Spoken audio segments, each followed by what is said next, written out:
Peter and Betty Fabiano were just getting ready for bed when they heard the doorbell ring on October 31st, 1957.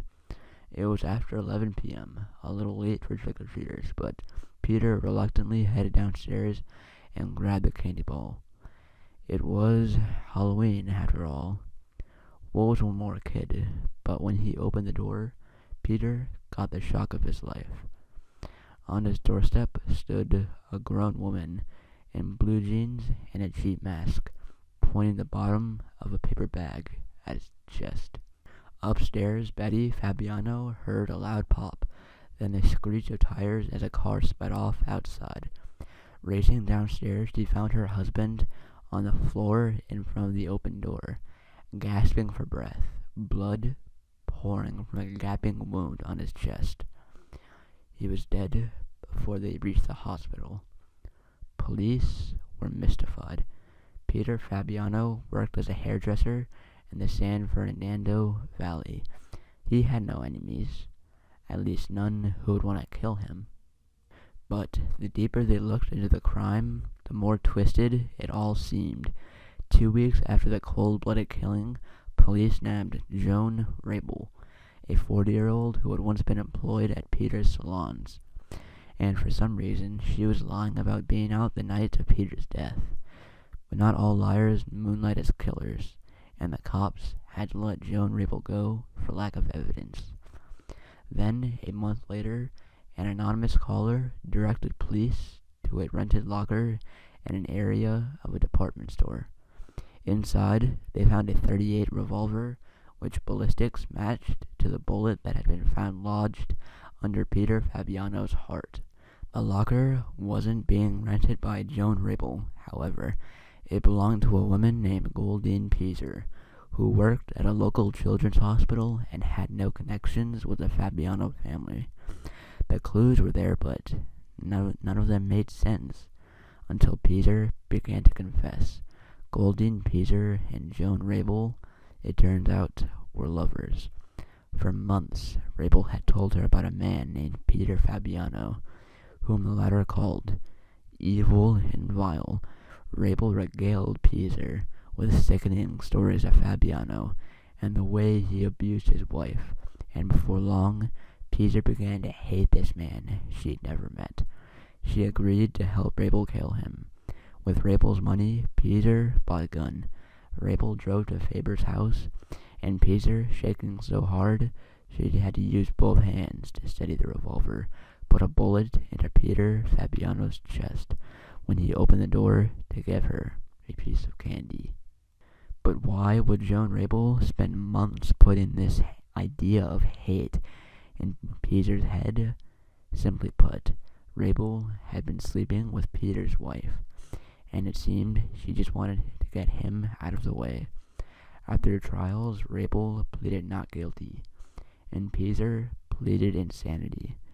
Both agreed to a plea deal for second-degree murder and life in prison. On the night of October 31st, 2009, 3 teenage girls were hauling bags of candy through a quiet suburb in Woodbridge, Virginia. Just north of them, in Arlington County, a man named Aaron Thomas was climbing into a yellow Chrysler 300 sedan. In his pocket was a cigarette lighter shaped like a 9mm semi-automatic. Thomas had once lived in Woodbridge. He shared a small fixer-upper with a woman named Joelle Hicks and her young son, whom he raised as his own. The relationship didn't work out, but they remained friends. In fact, Hicks was the reason Thomas was in town that Halloween. He was helping her move out, and it was her car he was driving after all. Thomas set out that night to buy a new shirt, but he soon found himself cruising by their old house, lost in the memories. He spotted the 3 teenage girls trick-or-treating. It was raining, and it was getting dark, and the girls were alone.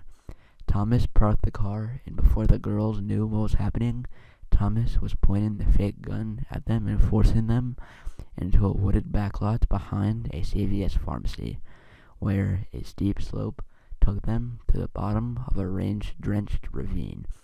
Thomas ordered the girls to line up and to lie down. One of the girls later said, "I was praying. I thought that was it. I thought I was going to die." Another girl managed to send a heart-stopping text to her mother. "Man raping my friend in the woods behind CVS. Call 911. Then she dialed 911 herself. Thomas was too busy to notice. Police converged on the site within minutes, sending Thomas fleeing into the woods. He tossed the lighter away, doubled back in a wide circle, and then calmly walked past dozens of police officers to his car in the CVS parking lot and drove away. From 1997 to 2009, families in New England had a new reason to lock their doors at night, although they didn't know it. For those 12 years, Aaron Thomas, soon to be dubbed the East Coast Rapist, had been abducting and raping women from Virginia to Rhode Island. The Halloween abduction sparked a massive manhunt, but it still took 2 more years and an anonymous trip before police tracked Thomas down. They were able to link his DNA to 13 unsolved rape cases, although he's admitted to raping many more than that. In 2013, Aaron Thomas received 3 life terms, plus 80 years, and in 2015, he pleaded guilty to 3 more charges, and received 3 additional life sentences.